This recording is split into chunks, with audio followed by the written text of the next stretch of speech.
Obrigado por você ter parado aqui no canal Ricardo Santos Historiador. Como você pode perceber, nós estamos num ambiente bem aconchegante. O canal Ricardo Santos Historiador, ele tem alguns quadros. Este é o Gotas da História. Neste quadro, a gente procura falar um pouquinho da história de um modo tal que você possa compreender no curto período de tempo. Alguns temas, como o de hoje, não dá para falar tudo, mas certamente haverão outros vídeos onde nós vamos complementar este tema. Neste caso, vamos falar sobre a Idade Média. Quando nós falamos Idade Média, você pode dizer, eu já ouvi esse nome. Certamente você ouviu. A Idade Média é um período estabelecido pelos historiadores entre os séculos 5 a 15. Esse período do século 5 a 15, ele foi estabelecido por aquilo que nós historiadores chamamos de história tradicional. O que é história tradicional? É a história mais conhecida, é a história mais fácil de ser compreendida, porque ela já foi tão divulgada, por isso é a partir da história tradicional que a gente começa a questioná-la e saber outras coisas sobre esse período. Você pode ver em outros nuances, em outros historiadores, que eles estabelecem a Idade Média do século XV até o século XVIII e apresentam seus motivos. Mas aqui nós vamos seguir a história tradicional. Em vídeos posteriores, nós vamos explicar essa extensão do século XV ao século XVIII. Dito isto, é importante a gente saber sobre a linha do tempo. A linha do tempo histórico são aqueles períodos da história que os historiadores estabeleceram como sendo os fatos mais importantes da história. Por exemplo, a história é muito grande, então eles dividiram em partes. Por isso, primeiro nós vamos ter o quê? Pré-história. Depois, história antiga ou a história dos impérios. Em seguida, nós vamos ter o quê? A história da Idade Média. Depois, alguns dizem Renascimento. Outros já começam com a Idade Moderna. E, posteriormente, com a Revolução Francesa, vai começar a Idade Contemporânea, que é a época em que nós estamos vivendo. De lá para cá, já mensuraram em dividir a história em outros períodos. Por exemplo, quando as Torres Gêmeas caíram, então queriam estabelecer a pós-modernidade. Mas não vamos entrar neste fato. Nós citamos a linha do tempo histórico para você possa se situar na Idade Média. Foi depois da Idade Antiga ou a Idade do Império e antes da Idade Moderna. É importante também você saber sobre a linha do tempo que essa linha foi criada pelos historiadores europeus, ou seja, eles tinham interesse em uma nova história. Eles não estavam gostando da administração da igreja na Europa. Muitas coisas realmente não interessavam ao povo. Eles obedeciam porque a igreja era a única liderança.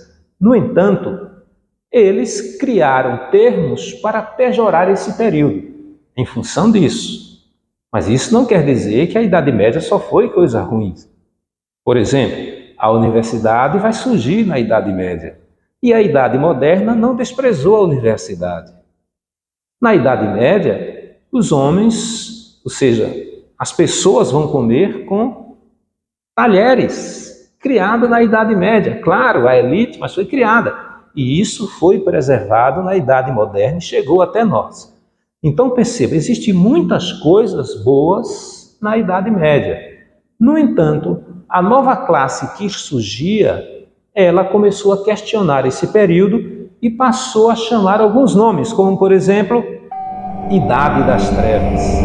E se você for encontrar alguns elementos para justificar esse título, você vai encontrar. Mas lembra, existem muitas coisas boas que poderíamos pontuar. Mas hoje nós queremos introduzir o tema da Idade Média, por isso é importante essa pontuação. Outra coisa que queremos esclarecer aqui para vocês é que houve teóricos na Idade Média. Certamente você já ouviu falar em Santo Agostinho, ou Aurélio Agostinho, ou o bispo de Hipona. Este bispo, ele dominou os primeiros anos da Idade Média. Ou seja, ele trouxe para a Europa os escritos de Platão, mas não a filosofia pura. Ele cristianizou Platão. Tudo que Platão falou, ele procurou extrair aquilo que pudesse fundamentar sua teologia. Porque na Idade Média, a filosofia, ela é uma serva da teologia. E olhe bem, hoje em dia, muita gente conhece filosofia a partir da perspectiva de Santo Agostinho, a partir da perspectiva da igreja, porque ele que absorveu, cristianizou e espalhou para todo o Ocidente. Que fatos importantes ou que pontos importantes Agostinho se valeu de Platão? Platão, ele falava do dualismo, ele falava de um mundo perfeito que existia no além e falava desse mundo imperfeito do qual nós fazemos parte. E ele dizia, lá estão as coisas perfeitas, aqui estão apenas as imagens dessas coisas perfeitas. Agostinho vai falar da cidade de Deus.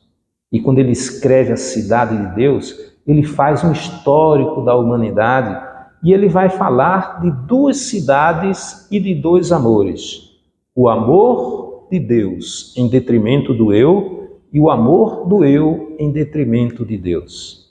É ele que vai estabelecer esses dois mundos para aquela época por meio de argumentos filosóficos. Por que argumentos filosóficos? Porque a igreja tinha interesse em racionalizar a fé. Ela queria, a Idade Média, a igreja queria que as pessoas chegassem quase que a palpar a fé. Então os argumentos eram muito sólidos. Para você ter uma ideia, o clero, que era o grupo de padres, líderes da igreja, clero quer dizer letrados. A igreja era a única letrada, era a única que tinha esse domínio intelectual. E se você quiser conhecer mais sobre isso, basta você ler ou assistir o filme Em Nome da Rosa. Lá vai explicar exatamente como a igreja procurou, de alguma forma, tornar o conhecimento acessível somente a ela. Mas continuando, houve um pensador chamado Tomás de Aquino. E ele escreveu a Suma Teológica, lá no século XII. Observe bem, quando ele escreve a Suma Teológica, ele tem como fundamento não mais Platão, mas Aristóteles. Ele vai dizer que o escravo sempre existiu. E era inadmissível uma sociedade sem escravos. Hoje sabemos que existem escravizados, não escravos. Mas essa ideia da sociedade perfeita de Aristóteles foi retomada por Tomás de Aquino. Ele cristianizou essa filosofia e estabeleceu na sociedade o fundamento do servo. O servo é necessário. O servo sempre existiu. É um horror você ver um servo na realeza. É um horror você ver alguém da realeza fazendo o trabalho de um servo. Então perceba que esses são dois grandes teóricos do início e quase na etapa final do período da Idade Média. Por hoje, nós ficamos por aqui. Mas essa aula vai continuar. E para você que logou aqui no canal Ricardo Santos Historiador, você teve o quadro Gotas da História. Mas não esquece dos nossos outros quadros. Nós temos o Fala Pastor, onde nós fizemos o convite para pastores, padres, candomblecistas e líderes de várias religiões diferentes. Esperamos que você possa curtir e se você gostou, não esquece, compartilha, comenta e se inscreve em nosso canal.